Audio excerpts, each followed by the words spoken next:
Could this quiet German lake be holding secrets? Secrets of history, mysteries that art could uncover.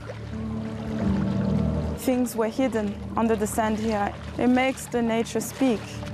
Something here needs to happen. A process or ritual of remembrance or saying goodbye or a passage has to happen.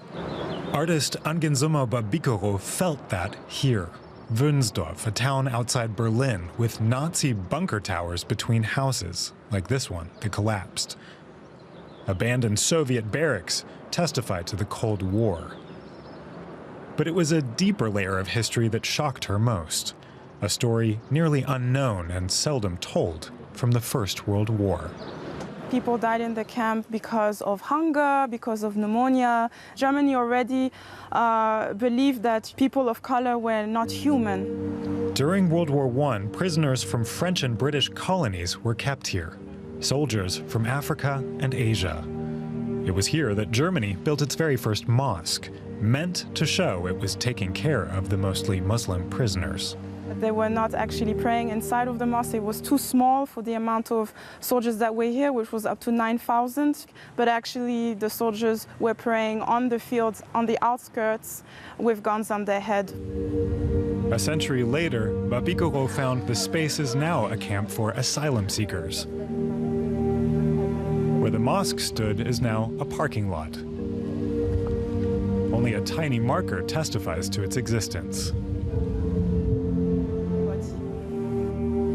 Near the camp are the graves of inmates, Indian soldiers of the British Empire who died while prisoners here. Mba Bikoro wonders where the other bodies lie. There is not a trace of African soldiers here that are buried. She believes there are traces in this nearby lake.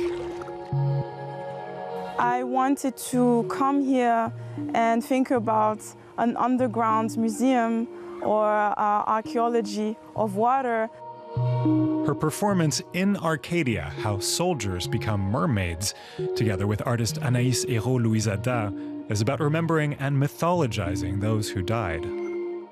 I can enable you to always hear the voices of your loved ones, even though they are far away. I can talk in every language. I can help you to learn other languages. To come back here was a way to bury those voices that were erased and those soldiers that were murdered, and make a sort of act of healing and of burial in this water. The work also uses original audio recordings from the colonial prison camp.